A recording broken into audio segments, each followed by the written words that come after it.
নমস্কার বন্ধুরা, আশা করি তোমরা সকলে ভালো আছো। তো থাম্বনেল দেখে বুঝতে পেরেছো আজ আমরা কোথায় যাচ্ছি। আজ আমরা যাচ্ছি বাবা বৈদ্যনাথ ধাম দেওঘরে।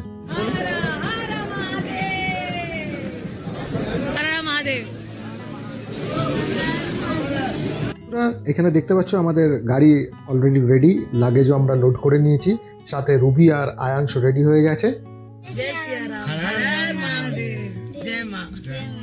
অনেকদিন ধরেই আমরা ভাবছিলাম দেওঘর যাব, বাট কোনো কারণবশত হয়ে উঠছিল না। যতক্ষণ না বাবার ডাক আসবে ততক্ষণ হয়তো যাওয়া ছিল না। তো ফাইনালি আজ আমরা যাচ্ছি। আর দিনটা ছিল 11ই জুলাই, শনিবার। তো আমরা বাড়ি থেকে রওনা দিয়েছিলাম 5:30 নাগাদ, আর ওখানে আমরা পৌঁছে গেছিলাম 12:30 পৌনে 1 নাগাদ। তো রাস্তাঘাট মোটামুটি খালিই ছিল, তবে বড্ড বৃষ্টি ছিল।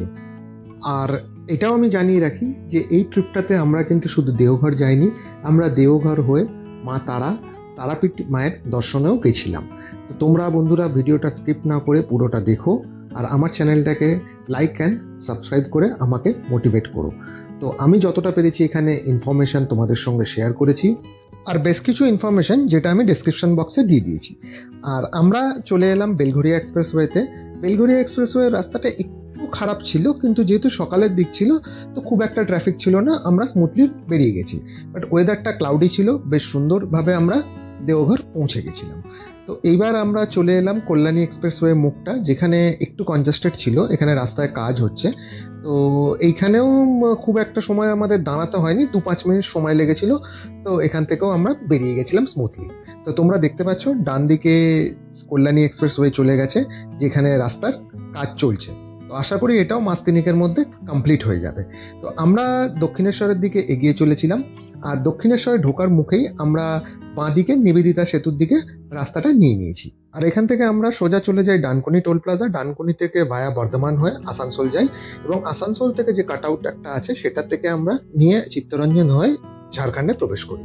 তো ওভারঅল রাস্তা খুবই ভালো ছিল। তো মোটামুটি বলা যেতে পারে 20% রাস্তা একটু খারাপ ছিল, বাকি খুবই ভালো ছিল। তো সকাল সকাল আমরা মা ভবতারিণীর দর্শন পেয়ে গেলাম, আমাদের মনটা খুবই ভালো লাগছে। আর সঙ্গে মা গঙ্গারও দর্শন পেয়ে গেলাম। রাস্তা দেখতে পাচ্ছ একদম পরিষ্কার ছিল, তো সুতরাং খুব একটা আমাদের অসুবিধা হয়নি আপ টু ডানকুনি পর্যন্ত। তো দেখতে থাকো, আশা করি পুরো ট্রিপটা আমাদের খুব ভালো হবে আর তোমাদেরও খুব ভালো লাগবে। তো টোল গেটও মোটামুটি খালি ছিল, আমাদেরও ম্যাক্সিমাম 1 মিনিট সময় লেগেছিল। তো আমরা এখানে টোল দিয়ে সোজা ডানকুনির দিকে এগিয়ে চললাম। তবে এই জায়গায় একটা কথা বলে রাখি, এইখান থেকে একটা রাস্তা বাঁ সাইডে কলকাতার দিকে আবার কেটে যাচ্ছে, আর একটা রাস্তা সোজা দিল্লি রোডের দিকে যাচ্ছে। তো আমাদের কিন্তু দিল্লি রোডের দিকে রাস্তাটায় যেতে হবে, এবং সেইখান থেকে একটু এগিয়ে গেলেই আমরা চলে যাব ডানকুনি টোল প্লাজা, এবং ডানকুনি টোল প্লাজার পরে সোজা আমরা পালসিক টোল দিয়ে চলে যাব বর্ধমানের দিকে। এই ব্রিজটা নতুন করেছে, বেশ এখানে একটু কনজাস্টেড হতো আগে, কিন্তু ব্রিজটা হয়ে যাওয়াতে খুব একটা কনজাস্টেড নেই। আর আমরা দেখতে দেখতে চলে এলাম ডানকুনি টোল প্লাজাতে। ডানকুনি টোল প্লাজা আগে যেমন খুব ভিড় থাকতো, এখন 2 লেনে আলাদা আলাদা হয়ে যাওয়াতে ভিড়টা যথেষ্ট কম ছিল। এখানে একটু সময় লেগেছিল, কারণ এদের টোলের ক্যামেরাটা কাজ করছিল না প্রপারলি, তো 2-3 মিনিট সময় লেগেছিল। তো এইখান থেকে আমরা টোল দিয়ে সোজা চলে যাই পালসিটের দিকে। কলকাতার থেকে দেওঘরের ডিস্টেন্স ছিল 345 কিলোমিটার, যেটা আমরা 7.5 ঘন্টার মতো সময় অতিক্রম করেছিলাম। তো দেখতে পাচ্ছ রাস্তায় একটু লরির জ্যাম ছিল, বাট সেটা খুব একটা ছিল না। যেহেতু রাস্তার কন্ডিশন খুবই ভালো ছিল, তো আমরা সেটাকে অনায়াসে ওভারটেক করে বেরিয়ে গেছিলাম। তো আমরা গেছিলাম ঠিক শ্রাবণ মাসের আগে আর আষাঢ় মাসের শেষের দিকে। তো সেখানে মন্দিরে খুবই ভিড় ছিল। তো আমরা কিভাবে পুজো দিয়েছিলাম সেটা তোমাদের নেক্সট ভিডিওতে আমরা শেয়ার করব তোমাদের সঙ্গে। তো আমরা মাঝে পালসিট যাওয়ার পথে একটু রাস্তায় দাঁড়াই, কারণ উইন্ডশিল্ডটা গাড়ির প্রচণ্ড ময়লা হয়ে গেছিলো আর ভিডিওর ক্ল্যারিটিটা পরিষ্কার ছিল না। তাই আমরা গাড়ির উইন্ডশিল্ডটাকে পরিষ্কার করে নিই, আর আমরা নেক্সট গন্তব্যের দিকে এগিয়ে চলি। আর আমরা পৌঁছে গেলাম এবার পালসিটের দিকে। পালসিট টোল প্লাজাতেও আমাদের খুব একটা সময় লাগেনি, 3-4 মিনিটের মধ্যে আমরা পালসিট টোল দিয়ে আমরা বর্ধমানের দিকে এগিয়ে চললাম। পালসিট টোল প্লাজার থেকে বেরানোর পরে কিছুটা রাস্তা অতিক্রম করি, আর তারপর আমরা একটা ট্রেন দেখতে পাই, এবং ট্রেনটার সঙ্গে আমরাও এগিয়ে চলি বর্ধমানের দিকে। তো বেশ ভালো লাগছিল, সকালে মনোরম পরিবেশ ছিল, আর ট্রেনটা আস্তে আস্তে আমাদের ওভারটেক করে চলে যায়। আর আমরা খানিকটা যাওয়ার পর মুষলধারে বৃষ্টি শুরু হয়। তো তোমরা দেখতে পাচ্ছ কি বিভৎস বৃষ্টি হচ্ছে। দাঁড়াও, তোমাদের আমি একটু বৃষ্টির আওয়াজটা শোনাই।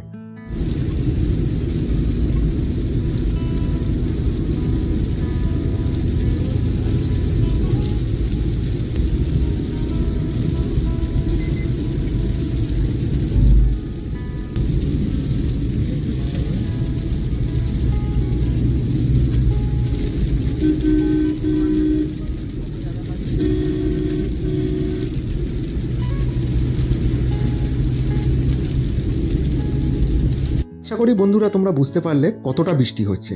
তো মুষলধারে বৃষ্টি হচ্ছে, তো আমাদের এখানে একটুখানি দেখতেও অসুবিধা হচ্ছিল, আর এই কারণে আমরা কিন্তু শক্তিগড়ে দাঁড়াইনি। তো আমাদের প্ল্যান ছিল শক্তিগড়ে একটু আমরা ব্রেকফাস্টের জন্য দাঁড়াবো, কিন্তু এত বৃষ্টি হচ্ছে তো সেই জন্য আমরা শক্তিগড়কে অতিক্রম করে পানাগড়ের দিকে এগিয়ে চললাম। এবার আমরা দুর্গাপুরের দিকে যাচ্ছি। হ্যাঁ, খানিকটা যাওয়ার পর বৃষ্টি আবার কমে গেছিল, আর দুর্গাপুর ঢোকার আগেই একটা টোল আছে, তো সেই টোলের সামনে একটু রাস্তায় ট্রাফিক ছিল, বাট সেখানেও কিন্তু খুব একটা সময় লাগেনি। আমরা এখানে টোল দিয়ে সোজা চলে যাব আসানসোলের দিকে। তো তোমরা দেখতে পাচ্ছ আমরা এখানে টোল দিয়ে অলরেডি বেরিয়ে গেলাম। এইখানে 1-1.5 কিলোমিটার রাস্তা একটু কনজাস্টেড ছিল, সাথে বৃষ্টিও হচ্ছিল, তাই একটু স্লো ড্রাইভ করতে হচ্ছিল। বাট আসানসোলে পৌঁছানোর পর বৃষ্টি অনেকটা কমে গেছে। তো রাস্তা এখানে সিনিক ভিউ তোমরা দেখতে পাচ্ছ যথেষ্ট সুন্দর, আর খুব সুন্দরভাবে আমরা যেতে পেরেছি যেহেতু রাস্তায় কোনো ট্রাফিক ছিল না। আর আমরা স্পিড লিমিট রেখেছিলাম 80 কিলোমিটার, আর পেট্রোল কতটা লেগেছিল, টোল কতটা লেগেছিল সেটা আমরা ডেসক্রিপশন বক্সে দিয়ে দেবো। আর বন্ধুরা, দুর্গাপুরের সেই ফেমাস জাংশন মলের কাছাকাছি আমরা পৌঁছে গেছি। তোমরা দেখতে পাচ্ছ এখন জাংশন মলটা আমরা ক্রস করে আসানসোলের দিকে এগিয়ে চলেছি। তো বন্ধুরা, ভিডিওটা স্কিপ না করে আমাদের সঙ্গে দেখতে থাকো।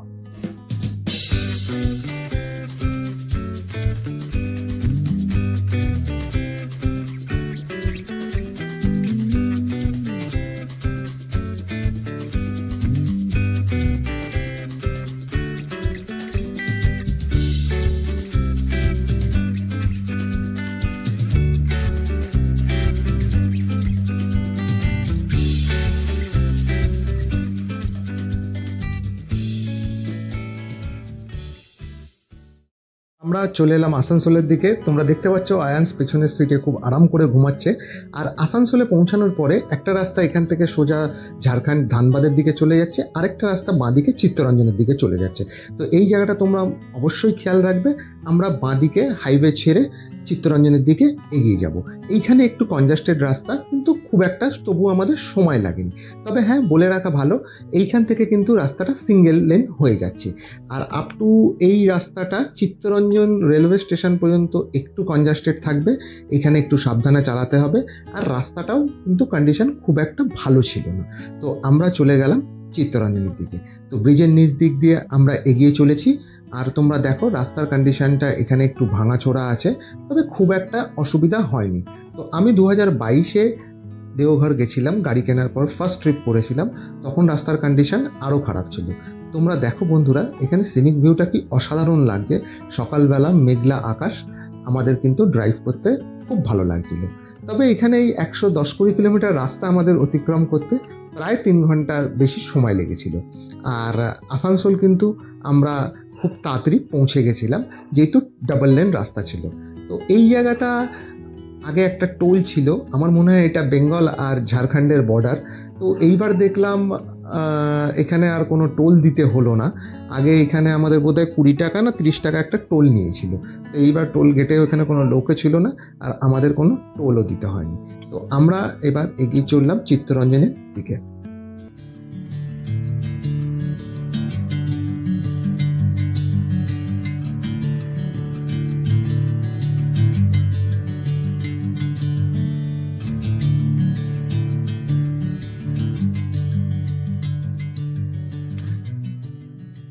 আর বন্ধুরা, তোমরা দেখতে পাচ্ছ আয়াংশ ঘুম থেকে উঠে পড়েছে। গুড মর্নিং ফ্রেন্ডস, হরে মহাদেবকে আমরা রেড কার নিয়ে দেবঘর যাচ্ছি। আর আমাদের পুরো ভিডিওটা দেখো আর লাইক এন্ড সাবস্ক্রাইব করে দাও। বাই বাই ফ্রেন্ডস, আবার দেখা হবে। আর আয়াংশ কিন্তু খুব এক্সাইটেড ছিল এই ট্রিপটার জন্য। ও অনেকবার বলছিল যে বাবা দেওঘর যাব, আর সঙ্গে মা তারার দর্শন করতে তারাপীঠ যাব। তো আমরা চিত্তরঞ্জন এখন অতিক্রম করছি। এই জায়গাটা রাস্তাটা প্রচণ্ড ন্যারো, সামনে লরি, টোটো, অটো সব কিছু চলে। তো এই জায়গাটা তোমাদের একটু সাবধানে চালাতে হবে। তবে ভয় পাওয়ার কিছু নেই, কোনো একটা গাড়ির পিছন ধরে নেবে তো আরামসে বেরিয়ে যাবে। তো আমরা এই রাস্তাটা অতিক্রম করতে আমাদের 15 মিনিট মতো সময় লেগেছিল, তবে যেহেতু সকালের দিক ছিল একদম খালি ছিল। আর বাঁদিকে চিত্তরঞ্জন স্টেশন আমরা দেখতে পাচ্ছি বন্ধুরা। আর এবার থেকে কিন্তু রাস্তা মোটামুটি ভালো, তবে সিঙ্গেল লেন রাস্তা, আর একটু লরির জ্যাম আছে, কিন্তু খুব একটা অসুবিধা হবে না। থেকে থেকে রাস্তা একটু চওড়া হচ্ছে, সেই জায়গায় তোমরা অনায়াসেই লরি বা বড় গাড়ি কিছু থাকলে ওভারটেক করে যেতে পারবে। এবার একটা কথা বলি, ঝাড়খণ্ডের রাস্তায় কিন্তু সিনিক ভিউ যেটা অসাধারণ।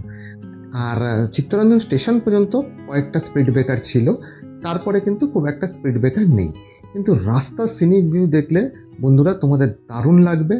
আর যেহেতু মেঘলা ওয়েদার ছিল, অসাধারণ লাগছিল। তো আমরা এবার একটা রেলগেটের কাছে এসেছিলাম, আমি জানি না এটা কোন রেলগেট বা নাম কি, তো তোমরা যদি জেনে থাকো অবশ্যই কমেন্ট করে আমাদের জানাবে। তো তোমরা দেখতে পাচ্ছ এই শ্রাবণ মাসের আগে থেকেই কিন্তু কাওয়াড়ি যাত্রী যারা আছে তারা কিন্তু বাবার মাথায় জল ঢালতে বেরিয়ে পড়েছে। তো আমরা এবার এগিয়ে চললাম ধীরে ধীরে জামতারা হয়ে দেওঘরের দিকে। তো জামতারার নামটা আশা করি তোমরা অনেকেই শুনেছো, আর জামতারা নিয়ে একটা হিন্দি সিনেমাও হয়েছিল। এটা কিন্তু খুব ফেমাস জায়গা, আর কেন ফেমাস সেটা আমি বললাম না, তোমরা নেটে সার্চ করে দেখে নিও। তো বন্ধুরা সঙ্গে থাকো, দেখতে থাকো।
বন্ধুরা দেখতে পেলে তোমরা রাস্তার সিনিক ভিউটা কি অসাধারণ। আর আমার এক সাবস্ক্রাইবারের বন্ধু আমাকে রিকোয়েস্ট করেছে যে এবার আর ভয়েস ওভার না, আপনি ডাইরেক্ট রেকর্ডিং করুন। তো আমি অবশ্যই চেষ্টা করব 2-3টে ভিডিও পর থেকে ডাইরেক্ট রেকর্ডিং করে তোমাদের সঙ্গে শেয়ার করার জন্য। তো আমরা দেওঘরের খুব কাছাকাছি চলে এসেছি, আর রাস্তার সিনিক ভিউ দেখতে দেখতে যে আমরা এতটা পথ অতিক্রম করলাম কিভাবে, তো সেটা আমরা বুঝতেই পারিনি। তো এইবার একটু রাস্তাটা সামনে কনজাস্টেড আছে, তবে খুব একটা কনজাস্টেড ছিল না, আর হালকা এখানে বৃষ্টিও হচ্ছিল। হ্যাঁ, এই বৃষ্টিতে কিন্তু খুব একটা অসুবিধা হচ্ছিল না আমাদের ড্রাইভ করতে। হ্যাঁ, বলে রাখা ভালো যে ওভারঅল এক্সপিরিয়েন্স কিন্তু খুব ভালো ছিল, যেহেতু রাস্তার কন্ডিশন ঝাড়খণ্ডে খুবই ভালো। আমাদের কোনো জায়গায় চিত্তরঞ্জনের পর থেকে কোনো রাস্তা খারাপ আমরা কিন্তু পাইনি। তো আমরা এখানে কোনো একটা রাস্তার মোড়ে এসেছি, যেখান থেকে আমরা ম্যাপ দেখেই এগিয়ে চললাম দেওঘরের দিকে।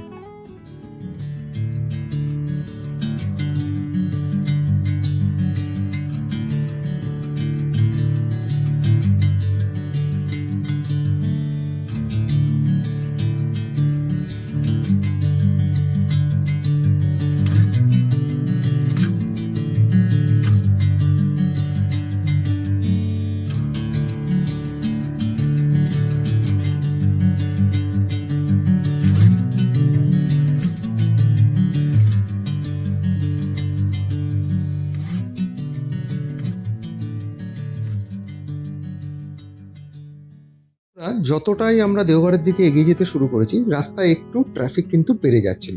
তো এইখানে কোনো একটা বাজার ছিল, তবে বাজারে খুব একটা কিন্তু আমরা ভিড় পাইনি। এবং বাজার থেকে খানিকটা এগিয়ে যাওয়ার পরে একটা 3 রাস্তার মোড় পাওয়া যায়, সেইখানে কিন্তু খানিকটা ট্রাফিক ছিল। আর যেহেতু এটা শনিবারের সকাল ছিল, তো অনেকেই বলছিল এখানে কোনো হাট বসেছে, তো সেই কারণে শনিবার আর মঙ্গলবার এখানে রাস্তাটা একটু ভিড় থাকে। তোমরা দেখতে পাচ্ছ এখানে কোনো একটা অটো স্ট্যান্ড আছে, একটা মন্দির আছে, আর এই যে রাস্তাটা আছে এখান থেকে কিন্তু আমরা ডান দিক যাব। তো ডান দিক যেতে গিয়ে খানিকটা রাস্তা আমাদের ভিড় বা ট্রাফিক বলতে পারো পেয়েছিলাম। এখানে দেখতে পাচ্ছ রাস্তাটা খানিকটা কনজাস্টেড আছে, কিন্তু আমাদের এখানে মোটামুটি 10 থেকে বলা যেতে পারে 15 মিনিট মতো সময় লেগেছিল। আর বন্ধুরা, আমরা বাড়ি থেকে খাবার করে নিয়ে এসেছিলাম, তো সেই কারণে রাস্তায় একবার দুবার চা খাওয়া ছাড়া কিন্তু আমরা দাঁড়াইনি। কিন্তু আমাদের টার্গেট যেটা ছিল যত তাড়াতাড়ি সম্ভব আমরা দেওঘরে পৌঁছে যাব। আর এই সময় কিন্তু দেওঘরে একটা কোনো ঠাকুরের সাকশন বলা যেতে পারে ছিল, সেই কারণে বড় হোটেলগুলো সব বুকড ছিল। আমরা দেওঘর থেকে 3 কিলোমিটার আগে একটা হোটেল বুক করেছিলাম, যে জায়গাটাতে কিন্তু আমাদের খাওয়া দাওয়া যথেষ্ট সমস্যা হয়েছিল। আমাদের খাওয়া দাওয়া করার জন্য টোটো ভাড়া করে মন্দিরের কাছে যেতে হয়েছিল। তোমরা দেখো বন্ধুরা, সিনিক ভিউটা কি অসাধারণ লাগছে। আর আমরা চলে এলাম আবার একটা কোনো কনজাস্টেড এরিয়ায়। এখানেও একটুখানি স্লো মুভমেন্ট ছিল ট্রাফিক, তো এখানেও 5-7 মিনিটের মধ্যে আমরা ক্রস করে বেরিয়ে গেছিলাম দেওঘর বাবা বৈদ্যনাথ ধামের উদ্দেশ্যে। তো আমরা নেক্সট ভিডিওতে তোমাদের সঙ্গে দেওঘরের ডিটেলস শেয়ার করে দেবো। আর তারপরের ভিডিওতে আমরা যে পুরী গেছিলাম, পুরী হোটেলের ভিডিওটা দেওয়া বাকি আছে, আর সেই ভিডিও হোটেলের রিভিউটা করে দেবো। তো আমরা ফাইনালি দেওঘর পৌঁছে গেছি। এইখান থেকে আমাদের হোটেল 5-7 কিলোমিটার দূরে ছিল, আর আমরা একটু ট্রাফিকের মধ্যে পড়েছিলাম, কিন্তু খুব ইজিলি আমরা হোটেলে পৌঁছে গেছিলাম। বন্ধুরা, এই শ্রাবণ মাসে তোমরা যদি চাও কলকাতা থেকে দেওঘর আমার এই ভিডিওটা দেখে বাই কার আসতে চাইলে আসতে পারো, তবে গুগল ম্যাপটাকেও ইউজ করবে, তাতে তোমাদের আরও বেশি সুবিধা হবে। তো তোমরা দেখতে পাচ্ছ এইখানে রাস্তাটা বড্ড ন্যারো, টোটো অটো সব কিছুই চলছে, তো একটু স্লো মুভিং ছিল, কিন্তু তাতে খুব একটা অসুবিধা হয়নি। তো এইটা হচ্ছে মেন রাস্তাটা।